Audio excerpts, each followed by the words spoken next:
اگر کسی نے بیٹی کی تربیت کی، اگر کسی نے اپنے بیٹے کی تربیت کی تو یہ کتنا بڑا فائدہ ہوگا، یہ آنے والی نسلوں کی تربیت ہوگی، حضور کی امت کی تربیت ہوگی۔ تو اس لیے اپنی اولاد کی دینی اعتبار سے تربیت کرنا یہ آپ پر لازم ہے، والد پر لازم ہے، اور اس کی پوری ایک ترتیب ہے۔ پر یہاں چونکہ ہم حقوق زوجین کا ذکر کر رہے ہیں، اس حوالے سے ہی چند باتیں عرض کی جائیں گی۔ ام المؤمنین حضرت عائشہ صدیقہ طیبہ طاہرہ رضی اللہ تعالی عنہا سے روایت ہے، رسول اللہ صلی اللہ علیہ وسلم نے فرمایا، عورت پر سب آدمیوں سے زیادہ حق اس کے شوہر کا ہے، اور مرد پر اس کی ماں کا۔ عورت پر سب سے زیادہ حق کس کا ہے؟ شوہر کا، اور مرد پر سب سے زیادہ حق اس کی ماں کا۔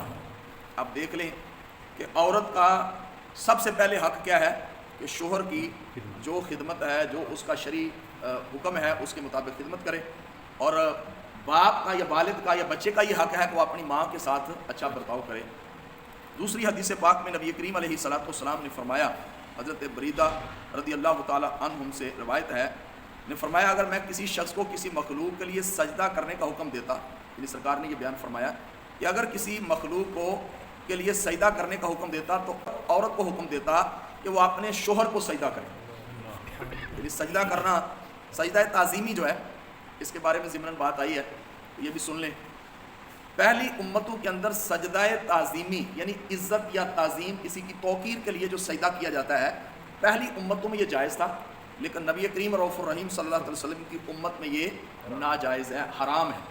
تعظیمی سجدہ، مثال کے طور پر کوئی قبر ہے اس کو تعظیمی سجدہ کرتا ہے، اس کا کوئی پیر ہے اس کو تعظیمی سجدہ کرتا ہے، یا اس کا باپ ہے اس کو تعظیمی سجدہ کرتا ہے، یا اس کا کوئی استاد ہے اس کو تعظیمی سجدہ کرتا ہے، یا اور کئی ایسے مقامات ہیں جہاں پہ تعظیم کے طور پر اس کو جھکتا ہے، سجدہ کرتا ہے، تو یہ شرعی طور پر یہ کیا ہے؟ حرام ہے، یہ جہنم میں لے جانے والا کام ہے۔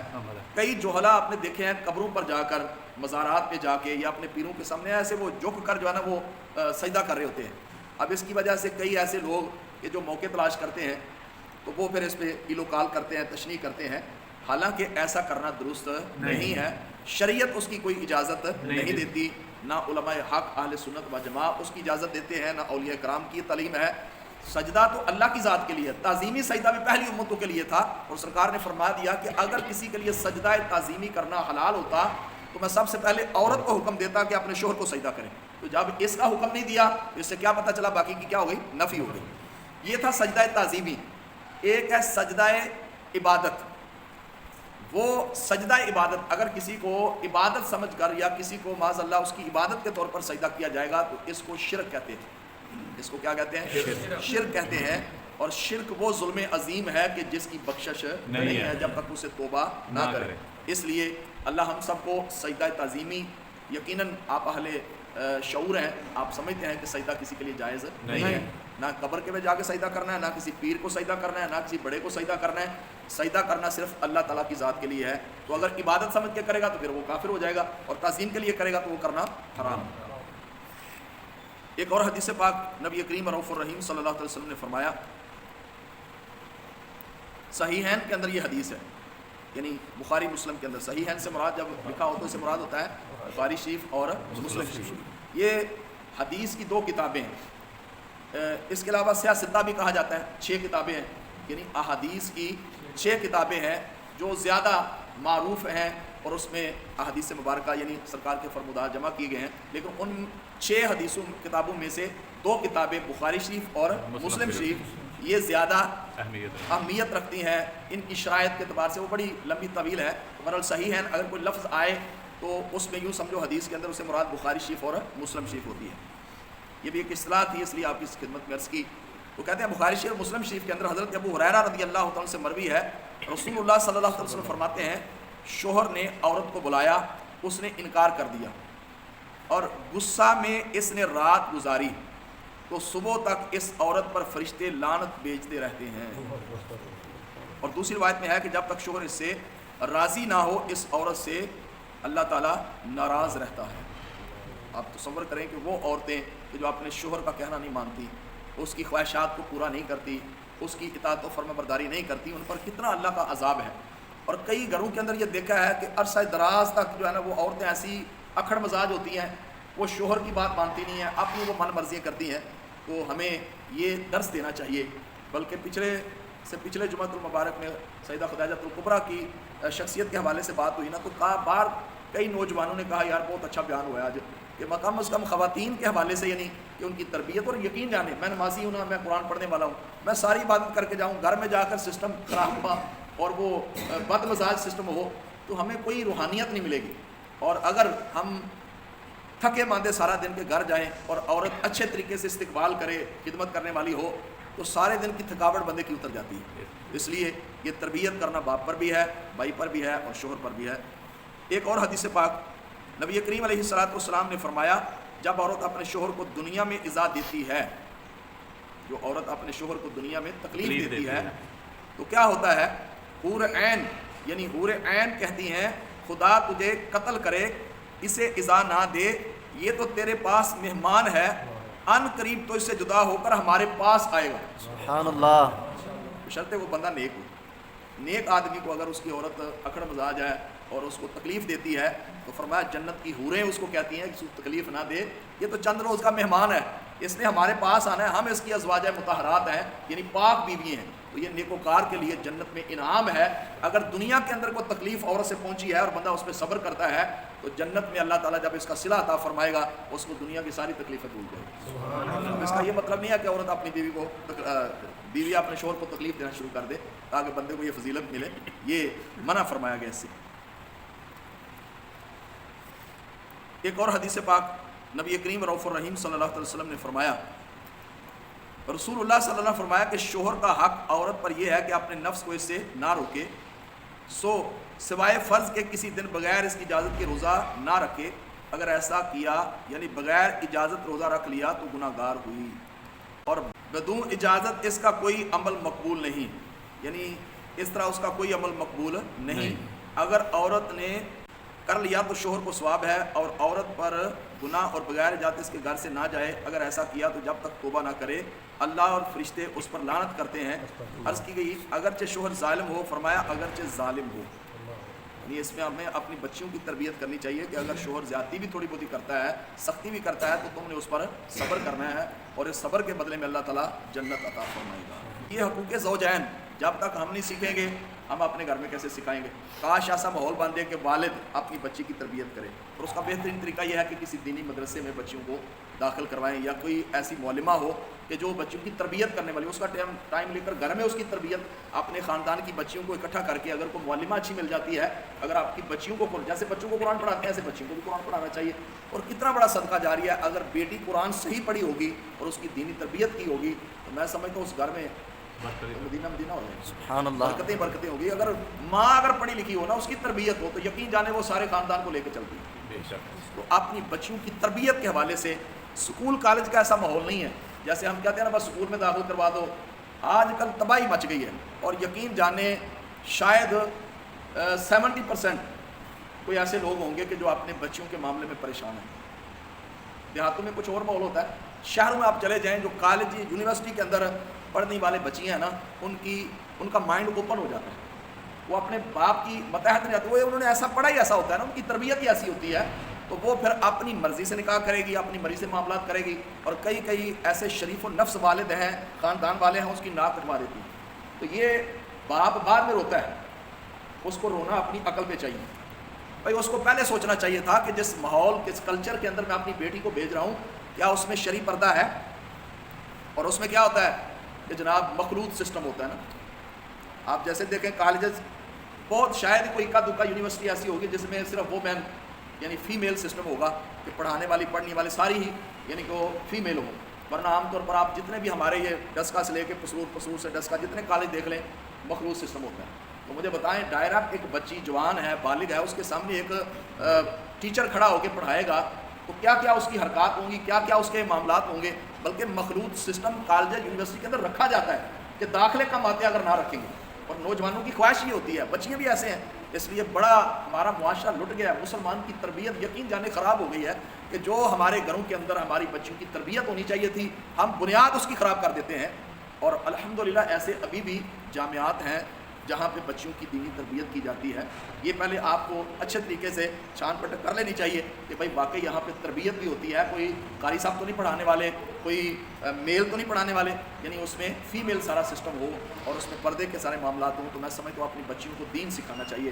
قسم با خدا اس کو کالج پڑھا کے, یونیورسٹی پڑھا کے, ٹیچنگ یا دنیا سے بڑی ڈاکٹر بنا کے آپ ساری عمر بے پردگی اسے کروائیں گے. اور اس کا یہ مت سمجھیں کہ ہمیں اس کا کوئی جناب دنیا کے اندر صلہ نہیں ملے گا. ہر بندے کی خواہش میری بیٹی ڈاکٹر بنے. آپ کو پتہ ہے کہ ڈاکٹر بننے کے لیے اس کی یعنی شرائط, تو کیا میڈیکل سسٹم میں آپ پہ جا کے دیکھیں تو بندہ کانوں کو ہاتھ لگاتا ہے جہاں وہ ماحول بن چکا ہے. مہذب دائرے میں رہ کر وہ جو کام ہوتے ہیں آپ سوچ بھی نہیں سکتے. آپ کبھی سروے کر کے دیکھیں, کسی پوچھ کے دیکھیں جو سرجن ڈاکٹر وہاں ہوتے ہیں, وہاں مخلوط سسٹم جو بچی ہیں ٹریننگ کرتی ہیں, ان کی کیا کیفیت ہوتی ہے. تو یہ میرا ایک درد تھا آپ کے سامنے عرض کرنے کا. سب سے بنیاد ہے والد. سب سے بنیاد کون ہے؟ والد. بچی جب پیدا ہو اس وقت سے لے کے اس کی تربیت شروع کریں. ماں کی گود سے اس کو تربیت ملنی چاہیے. اور سب سے پہلی درسگاہ بیٹی کی کون ہے؟ اس کی ماں ہے, اس کا باپ ہے. اللہ ہم سب کو اپنی اولاد کی دینی تربیت کرنے کی توفیق عطا فرمائے. عقل مند, شعور رکھنے والا, احساس, دل کے اندر وہ ایک درد رکھنے والا بندہ کبھی بھی اپنی بیٹی کو آج کے جیسے اسکول سسٹم ہے, کالج یونیورسٹی کے ماحول ہے, وہاں پہ بھیجنے کے لیے کبھی بھی غیرت مند باپ تیار نہیں ہوگا. اس لیے اس بارے میں آپ اچھے طریقے سے غور ہمیں کرنا چاہیے. آگے اب عورت کے مرد پر کیا حقوق ہیں اس کے بارے میں چند چیزیں ہم سنتے ہیں حدیث پاک کی روشنی میں. ترمذی شریف کی حدیث ہے, ام المومنین ام سلمہ رضی اللہ تعالی عنہا سے روایت ہے کہ رسول اللہ صلی اللہ علیہ وسلم فرمایا, جو عورت اس حال میں مری کہ شوہر راضی تھا وہ جنت میں داخل ہو گئی. سبحان اللہ. نماز نہیں, روزہ نہیں, حج نہیں, وہ علیحدہ عبادت ہے, اور نہ اس کا شوہر اس سے راضی تھا, وہ جنت میں چلی گئی. کتنا آسان ہے اس کے لیے. ایک اور حدیث پاک بحیقی شریف کی شعب الایمان میں جابر رضی اللہ تعالیٰ سے روایت ہے کہ نبی کریم علیہ الصلوۃ والسلام نے فرمایا, 3 شخص ہیں جن کی نماز قبول نہیں ہوتی. 3 بندے ایسے ہیں جن کی نماز قبول نہیں ہوتی. ہم نماز پڑھ رہے ہوتے ہیں یا دعا کرتے ہیں, قبول ہی نہیں ہوتی. تو کون سے 3 بندے ہیں سنیں. فرمایا ان کی کوئی نیکی بلند نہیں ہوتی. ایک باغا ہوا غلام جب تک اپنے آقا کے پاس لوٹ نہ آئے. یعنی پہلے غلامی کا دور تھا, اگر کوئی غلام, وہ باغی بھی ہوتے تھے, باغ جانے والے ہوتے تھے, اگر وہ بھاگ گیا اس کی بھی کوئی نماز نفل کوئی بھی اللہ کی بارگاہ میں قبول نہیں ہوتا. دوسرا, وہ عورت جس کا شوہر اس پر ناراض ہو, ایسی عورت کی بھی بات قبول نہیں ہوتی. اور نشہ والا جب تک ہوش میں نہ آئے, یعنی نشے والا آدمی جائے جب تک ہوش میں نہ آئے تو اس کی بھی نماز قبول نہیں ہوتی. اب یہاں پہ ایک بات یاد رکھیں, کئی ایسی خواتین ہیں وہ ملنگ بنی ہوئی ہیں. یہ بھی اب ایک لمحہ فکری ہے. ملنگنیاں بنی ہوئی ہیں, وہ غوث پاک کی ملنگنی ہے, کوئی سلطان باہو کی ملنگنی ہے, اور کوئی جناب وہ سخی شہباز قلندر کی ملنگنی ہے. یہ پتہ نہیں نظریہ کیسا ہے. وہ بزرگ تو ساری عمر ان سے دور رہے عورتوں سے, اور یہ جو ہے نا وہ درباروں پہ جا کے وہ فائدہ حاصل کر رہی ہیں. اور میں سمجھتا ہوں گھروں کے اندر بھی وہ کیسا ماحول ہے, وہ شوہر کیسا ہے جو اپنی بیوی کو باہر جانے کی اجازت دیتا ہے. کئی میں نے ایسے دیکھا ہے, آپ دیکھیں سلطان باہو بسیں جاتی ہیں نا تو بندے کم ہوتے ہیں, عورتیں زیادہ ہوتی ہیں, ہے کہ نہیں. کہتے ہیں 7 چکر لگا لیں تو ایک حج کا ثواب, عمرے کا ثواب ملتا ہے. تو اللہ کے بندو, ہمیں یہ سمجھانا چاہیے یار, معاشرے کے اندر یہ چیزیں سمجھانے والی ہیں. یہ کوئی بات نہیں کرتا. ادھر میں نے دیکھا ہے الامان الحفیظ, ہمارے اس گرد و نواح کے اندر جو کلچر ایک چل رہا ہے جناب, کوئی میلہ ہو رہا ہے, کوئی 11ویں ہو رہی ہے, عورتیں بھی بیٹھی ہوئی ہیں, مرد بھی بیٹھے ہوئے ہیں. میں سمجھتا ہوں کہ میلے اب لگتا ہی اس کے لیے, سمجھ لو کہ اس کو مذہبی مجرا کہہ لو, ایسا ہی ہوتا ہے یار. اور کیا ہے, درباروں پہ اب جا کے عورتیں بھی ہیں, جوان لڑکیاں ادھر گھوم رہی ہیں, ادھر لڑکے دو رہے ہیں, ادھر کام کیا ہے ان کا بھائی. یہ لمحہ فکری ہے. یہ کوئی بد عقیدہ بات کرے نا تو ہم کہتے ہیں یہ ہو گیا وہ ہو گیا. ان کے عقائد اپنی جگہ ہے, لیکن یہ ہمیں تو سوچنا چاہیے نا. اس پر کوئی کرنے کے لیے تیار ہی نہیں ہے. اچھے خاصے نمازی بھی کہتے ہیں چلو لنگر میں کھاؤں گا, لنگر مل رہا ہے تو بس ٹھیک ہے, آگے جو مرضی, چاہے وہ متحر بابا ہو, چاہے وہ جناب ڈھول بجانے والا ہو, چاہے وہ لڑکیاں. اور کئی ایسے ملنگ ہیں جنہوں نے ہمیں اہل سنت کو بدنام کر دیا. کو نوری پوری والا سرکار ہے, اتنیاں لمیوں نے لٹا رکھیاں نے, نحوست ہے, پتہ نہیں کئی دن سے غسل نہیں کیا, جواں سر چپیاں نے. مقصد ایسے لوگوں سے ہمارا کوئی تعلق نہیں, اور ہمیں اپنی خواتین کو سمجھانا چاہیے. اور یہ جو جعلی ڈبہ پیر ہیں, انہوں نے لوٹ لیا ہمارے معاشرے کو. ہماری سب سے زیادہ ان کے درباروں کو جو پروان چڑھانے والی ہیں وہ خواتین ہوتی ہیں. بندہ بھوکا مرن ڈیا ہے اور سارا گھر کا جو اٹھا کے جناب وہ پیر صاحب کو دے آئیں، کالا پیلا کرنے والا ہے وہ اس کا یہ اس کا وہ لگائی بجائی کرتے رہتے ہیں۔ یہ ہماری تربیت کا حصہ ہے۔ تو اللہ کرے ہمارے گھروں کے اندر شریعت کا ماحول نافذ ہو جائے اور نبی کریم علیہ الصلوۃ والسلام کی سنت مبارکہ ہمارے گھروں کے اندر عام ہو جائے۔ اچھا، شادی کے حوالے سے ذرا سینے پہ ہاتھ رکھ کے ذرا سنیے جگہ۔ آج ہمارے معاشرے کے اندر جو رسم و رواج ہے، جو رسم و رواج ہے، بڑے بڑے دنا قسم کے لوگ اور بڑے بڑے گریجویٹ قسم کے لوگ کلچر کے اعتبار سے آ کے، رسومات کے اعتبار سے بڑے بڑے میں نے دیکھے ہیں پلوان جو ہے گر جاتے ہیں۔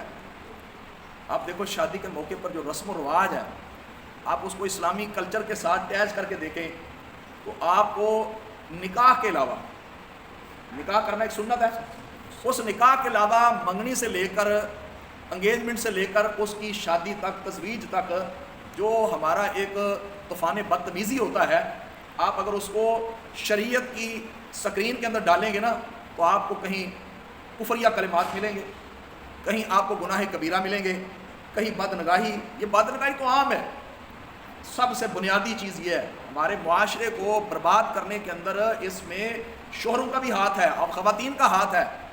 میں کہتا ہوں ساری عمر اس بچی کو اس پردے میں رکھا ہے، یار اس بچی کو پردے میں رکھا ہے، کسی غیر محرم کی نظر نہ پڑے، اس کو باہر نکلنے کی اجازت نہیں، اس کے پورے، لیکن شادی والے دن اس بچی کو، اپنی بیٹی کو بناؤ سوار کر کے سارے مجمع کے سامنے اس کو نشر کرتے ہیں۔ یہ کوئی غیرت مند انسان کر سکتا ہے؟ میں اپنے بزرگوں کو جانتا، میرے دادا جی تھے تو کتنی خواتین ان کی عزت کرتی تھی۔ یہ سمجھ لو کہ 30 سال پہلے، 35 سال پہلے کی بات میں عرض کر رہا ہوں، 40 سال پہلے کی بات عرض کر رہا ہوں کہ خواتین کیا کہتی تھیں، وہ فلاں یا شفیع آ گیا ہے، عورتیں پردہ کر لیتی اور بچیاں شرم کے مارے سامنے نہیں آتی تھی۔ لیکن آج آپ دیکھ لیں کہ ماحول کیا ہے، نہ باپ کی عزت ہے، نہ بھائی کی عزت ہے، نہ کسی کی شرم ہے، نہ بلکہ خواہش کرتے ہیں۔ اور میں نے شوہروں کو دیکھا اتنے عقل مند جو ہیں، اپنی بیگم کو بناؤ سوار کر کے شادی کے اوپر لے جائیں گے اور فخر کرتے ہیں کہ میری بیوی نے یا فلاں بیوٹی پارلر سے جناب کیا ہے۔ میں اس لیے پہلے عرض کیا تھا کہ ذرا دل پہ ہاتھ رکھیے گا، اس میں شاید ہر دوسرا بندہ ملوث ہوگا، ہر دوسرا بندہ۔ یار کیا اس شادی میں کیا برکت ہوگی، زوجین کے اندر کیا الفت ہوگی یار۔ اور میں نے دیکھا ہے کہ اس وقت جو مووی بنا رہے ہوتے ہیں، میرے بچوں کا ماموں تھا، اس نے میں نے چھڑوا دیا، کیا کر، اس کا یہی کام تھا، مووی مکسنگ سسٹم تھا، آپ یہ سے لیٹر ہو، یعنی وہ جو وہ کرتے ہیں نا، یقین جانے کو غیرت مند باپ کبھی اس کو دیکھ نہیں سکتا۔ علیحدگی میں کبھی سوچئے گا اس پہ کہ آپ کے گھر کی کوئی خاتون بے پردہ دار نہیں رہی، اور جب مووی بن کے کسی مووی مکسر کے پاس جائے گی، وہ کیا کیا کرتا ہے، وہ کیا کیا اس میں وہ پوسٹ ڈالتا ہے، کیا سسٹم کرتا ہے، اسلام اس کی اجازت دیتے ہیں؟ اور اس پہ بات کریں تو کہتے ہیں مولوی یار ان کو کیا پتہ ہے کہ ترقی کیا ہوتی ہے۔ سیدہ فاطمہ الزہرا رضوان اللہ تعالیٰ علیہ مجمعین سرکار کی شہزادی، وہ ہمیشہ پریشان رہتی تھی۔ آپ سے پوچھا گیا کہ کیا وجہ ہے، فرمایا دنیا میں تو میرے مصطفیٰ کریم کی شہزادی وہ ہیں کہ جن کو دیکھ کے، ان کے پردے کو دیکھ کے سورج کی روشنی مان پڑ جاتی ہے۔ اور فرمایا محشر کے میدان کے اندر نبی کریم رؤوف الرحیم صلی اللہ علیہ وسلم کی بیٹی جب جنت میں جائیں گی نا، تو حوروں کے جرمٹ کے اندر اعلان کیا جائے گا محشر کے میدان کے اندر، اہل محشر اپنی نگاہوں کو جھکاؤ کہ میرے مصطفیٰ کی بیٹی جو ہے وہ جنت میں جا رہی ہے۔ سبحان اللہ۔ تو فاطمہ الزہرا کی سیرت کون سکھائے گا یار؟ سیدہ فاطمہ الزہرا رضی اللہ تعالیٰ عنہ بڑی پریشان رہتی تھی، پر میں دنیا میں تو میرے کے سامنے میں ظاہر نہیں ہوئی، تو جب میں دنیا سے جاؤں گی اس وقت چونکہ میں تو نہیں دیکھ رہی ہوں گی، تو بڑی پریشان تھی، چونکہ چارپائی پہ بھی عورت کو رکھا ہو تو اس میں بھی جب تک پردہ نہ کیا جائے جسم نمایاں ہوتا ہے۔ تو پھر حبشہ کی ایک خاتون تھی، انہوں نے عرض کیا کہ حبشہ کے اندر یہ طریقہ کار ہوتا ہے کہ وہاں وہ جب عورت فوت ہوتی ہے تو وہاں وہ کھجور کی ٹہنی اس پہ لگا کے چادر ڈالی جاتی ہے، تو فرماتی ہیں پھر آپ کے بارے میں ملتا ہے کہ آپ مطمئن ہوئیں اور آپ نے وصیت کی ہے۔ یار سرکار علیہ الصلوۃ والسلام کی اس سنت کو زندہ نہیں کریں گے؟ آج مام حسنین، مام حسن، مام حسین کو آج کربلا کے اندر شہید ہوتے دیکھتے ہیں۔ مام حسن کی آج مام حسن رضی اللہ تعالیٰ کا یوم ولادت، آپ کو مبارک ہو 15واں رمضان میں۔ ایک دو حدیث ان کی سیرت کے حوالے سے بھی عرض کرتا ہوں۔ تو یعنی آج مام حسن، مام حسین کی تربیت کس نے کی ہے؟ سیدہ فاطمہ الزہرا۔ کیسی تربیت کی ہے، وہ کیسا پاک گھرانہ تھا، کیسے مبارک گھرانے تھے۔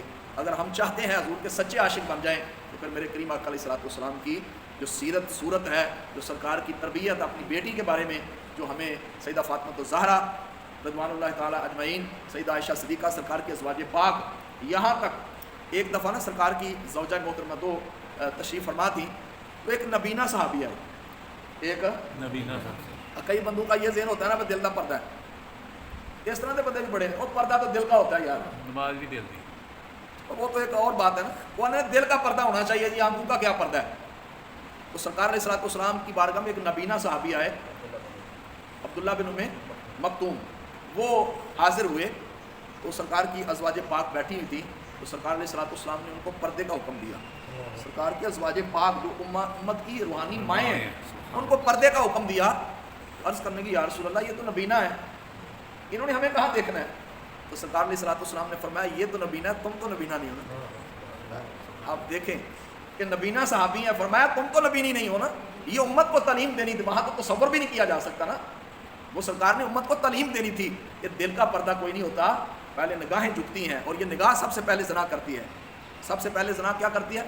نگاہ کرتی ہے، اور جب نگاہ بدکاری کرتی ہے، بدنگاہی کرتی ہے، تو پھر کیا ہوتا ہے کہ دل کے اندر اس کا خیال پیدا ہوتا ہے، اور پھر شرمگاہ اس کی تصدیق کرتی ہے۔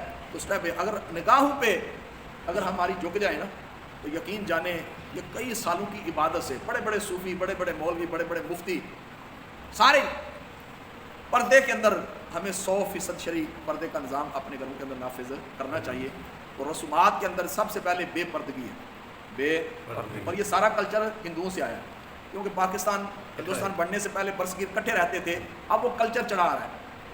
بھائی اولیاء کا کلچر ڈھولکی بجانا تو نہیں ہے نا، یا اس طرح کا یعنی مخلوط سسٹم، یہ انگریز کا طریقہ ہے، بلکہ ان کا یہ ہندوؤں کا طریقہ ہے، اور ہمارے اندر کوئی رسم و رواج چلتی جا رہی ہے۔ نماز پڑھنا آسان ہے، رسم کو ختم کرنا مشکل ہے۔ اب برادری کی، گھر کی، خاندان کی کوئی رسم ختم کرے نا، آپ کو پتہ چلے گا۔ اس لیے اللہ تعالیٰ ہم سب کو اپنی بچیوں کی دینی تربیت کرنے کی توفیق عطا فرمائے، اور جب پہلے دن سے ہی بنیاد غلط ڈالیں گے تو پھر بچے ولی نہیں پیدا ہوں گے، پھر بچے ولی نہیں پیدا ہوں گے۔ آج ولایت تو قیامت تک جاری رہنی ہے نا، پر نبوت کا دروازہ بند ہے، ولایت کا دروازہ بند نہیں ہے۔ ولی آج بھی پیدا ہو سکتے ہیں، لیکن ایسی مائیں چاہیے جو بابا فرید الدین گنج شکر جیسی، جن کی مائیں پیر غوث پاک جیسی۔ آپ اولیاء کی ہسٹری پڑھ کے دیکھیں، ان کی زندگی کے اندر ان کے والدین کی بڑی تربیت ہے، کیونکہ باپ اور ماں سے آگے نسب چلتا ہے، اور ماں اور باپ نیک ہوں گے تو یہاں تک بزرگ فرماتے ہیں کہ 7 پشتوں تک اس نیکی کا اثر جاتا ہے، اور اگر بد ہوں گے تو پھر اس کا اثر بھی آگے کئی نسلوں تک جاتا ہے۔ اس لیے ہمیں اپنی نسلوں کو محفوظ کرنے کے لیے، ان کی تربیت کرنے کے لیے رسم و رواج سے جان ہمیں چھڑانی چاہیے۔ سادہ ماحول کے اندر، سادہ ماحول کے اندر خرچہ بھی کم ہوگا۔ اب تو ویسے مہنگائی ہو گئی ہے نا، پیسے لوگ قرضہ اٹھا کے رسم و رواج پوری کرتے ہیں۔ شادی کی رسومات اور بھی بڑی کوئی لکھی ہوئی ہیں، پر میں انہی چیزوں پر اکتفا کرتے ہیں کہ اللہ تعالی ہم سب کو، میاں کو اپنی بیوی کے اور بیوی کو اپنے میاں کے حقوق کو جاننے کی توفیق عطا فرمائے۔ آخری حدیث پاک سرکار علیہ الصلوۃ والسلام نے فرمایا تم میں سب سے بہترین وہ ہے، تم میں سب سے بہترین وہ ہے جو اپنی اہلیہ کے بارے میں بہترین ہے۔ اب بیوی سے پوچھ لیں کہ آپ بہترین ہیں، فیصلہ وہ گھر سے آ جائے گا انشاءاللہ۔ اللہ تعالی ہم سب کو عمل صالح کی توفیق عطا فرمائے، اور ایک دوسرے کے حقوق کو ادا کرنے کی توفیق عطا فرمائے۔ نماز پڑھ لینا بھی آسان ہے، اللہ نماز بھی بہت سارے لوگ نہیں پڑھتے، لیکن اپنے معاملات کو درست کرنا یہ بہت مشکل ہے۔ اللہ ہمیں اپنے معاملات کو درست کرنے کی توفیق عطا فرمائے۔ نبی کریم علیہ الصلوۃ والسلام نے 40 سال اپنی زندگی کا کردار پیش کیا، 40 سال، اور اس کے بعد اعلان نبوت فرمایا میری زندگی بچپن گزرا، جوانی گزری، 40 سال بیت گئے ہیں، میری زندگی کے اندر کوئی موقع تو کوئی کفر کہ سارے بت جو ہے کٹھے ہو کے، سارے بڑے بڑے وہ جو سرداران قریش تھے کٹھے ہو کے حضور کی زندگی کے ایک لمحے پر بھی انگلی نہیں اٹھا سکتے۔ حضور نے امت کو تعلیم دی ہے۔ آج پاکستان جھوٹ بولنے کے اندر 3 ملکوں میں سے ایک ملک ہے سب سے زیادہ جھوٹ جہاں بولا جاتا ہے پوری دنیا میں، جتنی 200 سے زائد ممالک میں 128 نمبر دے انصاف ہے۔ تو یعنی ہمارا ملک جو ہے وہ جھوٹ بولنے پہ، حالانکہ پاکستان وہ ملک ہے جس کو فقط اسلام کی بنیاد پر حاصل کیا گیا تھا، تو اس میں جھوٹے سب سے زیادہ ہیں۔ اور میں نے دیکھا چھوٹی چھوٹی باتوں پہ مسجد میں بیٹھ کے لوگ جھوٹ بول جاتے ہیں۔ تو نیت کریں، جھوٹ کی بڑی بربادی ہے، جب بندہ جھوٹ بولتا ہے نا اس کی نحوست سے پھر کئی معاملات خراب ہو جاتے ہیں۔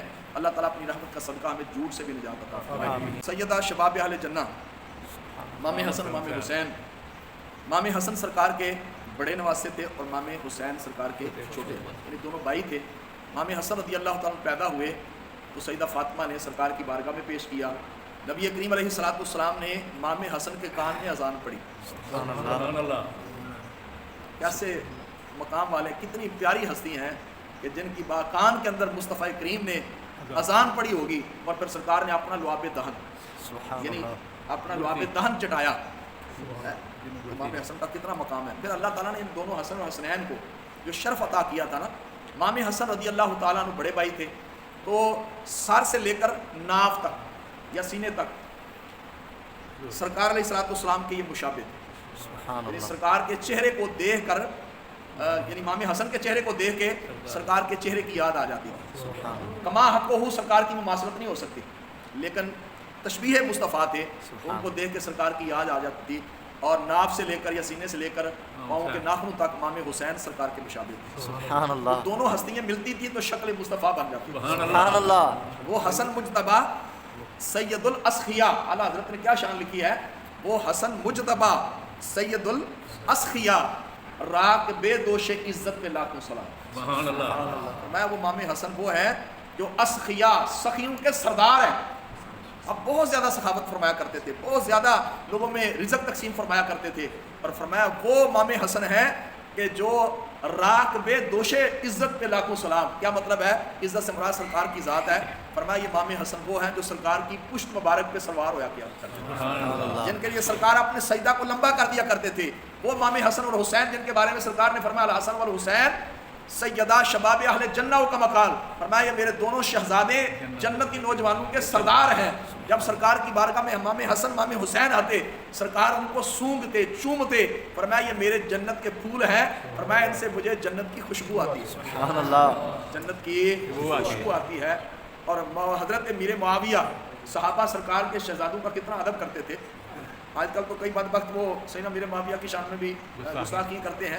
امام حسن وہ ہستی ہیں کہ جن کے سامنے حضرت امیر معاویہ ہاتھ باندھ کے نا ادب کے طور پر بیٹھ جاتے تھے. سبحان اللہ. آپ سے پوچھا جاتا بھی اتنا آپ ادب کیوں امام حسن کا کرتے ہیں؟ فرمایا ان کی شکل کو دیکھ کے شکل مصطفیٰ یاد آ جاتا ہے.